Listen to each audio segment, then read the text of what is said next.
free public wifi. Sa mga public park, mga transport terminal, malapit na sa mga MRT stations at marami pang iba. At siyempre, ang government services ay pinapadali na natin at ginagawang digital sa pamamagitan ng eGov Super App.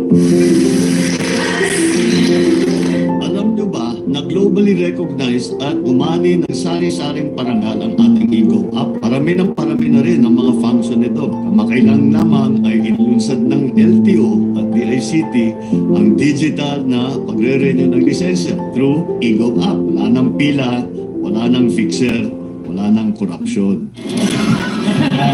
Wala nang pila mga kababayan, no? Totoo yan mga kababayan, dahil nga po dito sa eGov app na to, na kung saan mga kababayan, andyan na ang lahat mga kababayan ng government services, na kung saan through online na ito mga kababayan. Sino po ba yung mga nakaranas sa inyo? 'Di ba? Yung pupunta ka pa napakalayo-layo, kung pupunta ka sa NBI clearance, no, sa halimbawa police clearance, no, 'di ba? Pa ganun-ganun kay patawid-tawid ka. Hindi ka tulad dito, pag pumunta ka diyan mga kababayan mismo at nagpa-schedule ka, andyan na po lahat ng pangangailangan ng tao, lalo na yung mga passport, number 1 po 'yan, no, na pangangailangan, yung mga lisensya at kung ano pa pong government no, meron din pong SSS, Pag-ibig, PhilHealth. Oh, 'di ba? Halos po napakaganda po, no, at ginaya po 'yan mga kababayan ng ating pangulo sa ibang bansa. Ha? Ayun, good din na happy Monday. Ayun, Idol Papa Bin galing kay Ma'am Teresa. Ayun, Campo. Shoutout po sa inyo, Ma'am Teresa, no? Kwempo pala to. Shoutout po sa lahat mga kababayan. Pa-like pa po at pa-share ng live natin. Lagi dapat tayo mga kababayan nagla-like, nag-share ng live natin para nang sa ganun maging aware ang ating mga kababayan, lalo na sa mga ganitong balita na kung saan itatalakay po ng ating Pangulong Bongbong Marcos dito yung AI mga kababayan, na kung saan marami nga pong mga Pilipino na naluloko dito, no mga kababayan, dahil sa mga gawaing fake news. Isa po yan mga kababayan, no, yung mga fake news na alam naman natin nakakasira po sa ating bansang Pilipinas, no. I-share.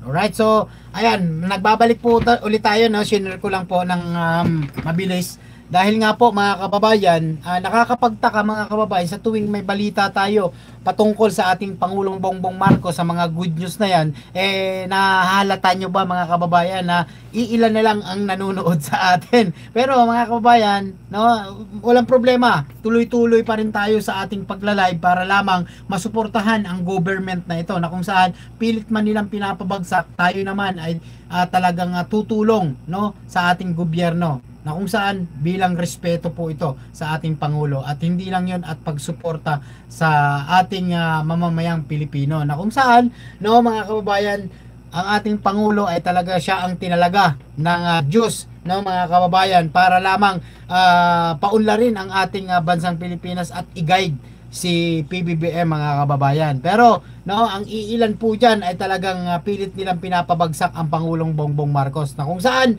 no, mala tatay niya, no, kung tutuusin mala tatay niya. Naniniwala po ba kayo na ang Ferdinand E. Marcos mga kababayan senior ay talagang napakagaling din kababayan, at sinusundan ito ng ating Pangulo mga kababayan. Sinusundan niya kung ano yung yapak ng kanyang ama, 'di ba? O, makikita natin mga kababayan na halos araw-araw nagtatrabaho ang Pangulong Bongbong Marcos. Pero anong nangyayari sa mga kasamahan niya? Mga kababayan, 'di ba, wala.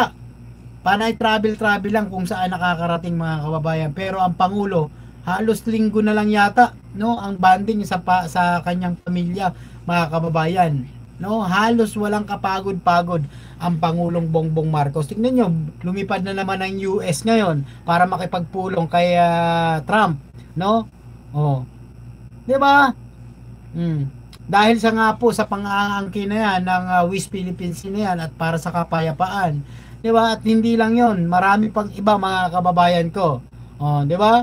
Oh, eto mga kababayan ko sa ating mga kababayan dyan na nanonood po ngayon, at syempre sa mga silent viewers natin, OFW, hindi ko na po kayo isa-isahin. Isang mapagpalang magandang hapon po sa inyong lahat, no? Tuloy-tuloy po tayo, no? Panoorin natin mga